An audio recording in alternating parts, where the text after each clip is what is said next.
All right, welcome. In this explainer, we're going to master some seriously high-level IELTS vocabulary by diving into the incredible story of the London Underground.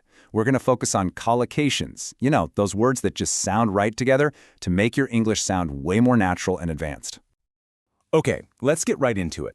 So, picture this. It's the 19th century, and London has a massive problem. Its population is just exploding, growing at what's called an astonishing rate. That is a fantastic phrase to use when you want to emphasize really, really fast change. So what happens when a city grows that fast? Well, you get chaos on the streets. The city center was becoming increasingly congested, just jam-packed with slow-moving horse-drawn traffic. I mean, can you just imagine the noise, the mess, the constant gridlock? So, how do you actually use this in an exam? Well, as you can see here, increasingly congested is absolutely perfect for a problem-solution essay, maybe one about city life or traffic. It's a really smart way to show that a problem is getting worse over time. Okay, so London desperately needed to resolve these problems. The city was literally choking on itself, and it needed a bold, maybe even a kind of crazy new idea. And that is right where a man named Charles Pearson steps into our story with a pretty radical plan. Pearson was one of the most vocal advocates for an underground railway. What does that mean? It means he was a really strong public supporter of the idea. He was the one out there championing it, explaining why it was so important. And his argument was a really powerful one. He said the railway would offer huge social and economic advantages. It would let the city clear London's slums, those really poor, overcrowded neighborhoods, and move people out to healthier, newly constructed suburbs. Now, this phrase, social and economic advantages, is pure gold for IELTS.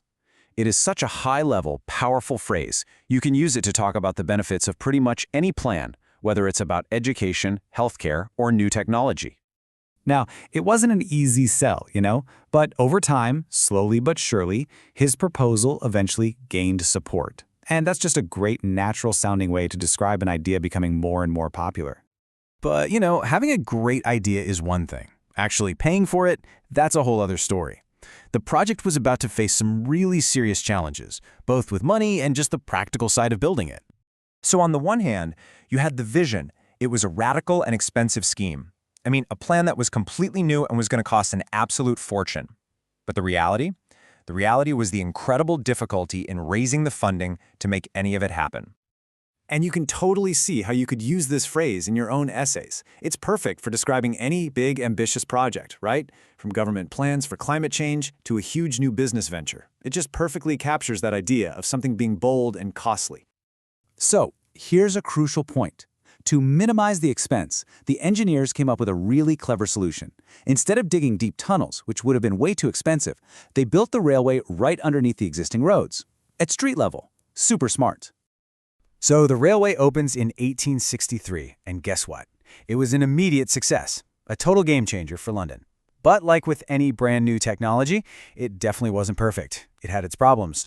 To try and deal with all the smoke from the steam engines, they added ventilation shafts to the tunnels.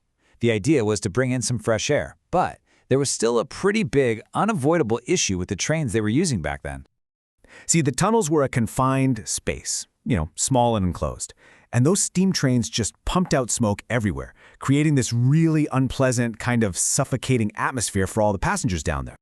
But even with all its flaws, like an unreliable power supply on the electric lines that came later, the world's very first underground railway was seen as a massive technical achievement. It was a triumph of engineering that literally changed cities forever. And look at this example. Technical achievement is the perfect phrase to describe any major success in science or technology. It's a really high-impact collocation that will definitely impress the examiner. So, we've gone all the way from a congested, gridlocked city to an amazing engineering marvel. Now, let's pull everything together and review all the key phrases you can now add to your personal IELTS vocabulary toolkit. And here they are, all 17 collocations from the story. Just take a second to look through them. You've got phrases for describing problems, like increasingly congested, phrases for proposing solutions, like being vocal advocates, and phrases for celebrating success with technical achievement. This is your toolkit. All right, so now the challenge is over to you. Because look, the most important thing isn't just knowing these phrases, it's actually using them. So pick one or two that you like and really try to work them into your practice writing this week. Thanks so much for joining this explainer.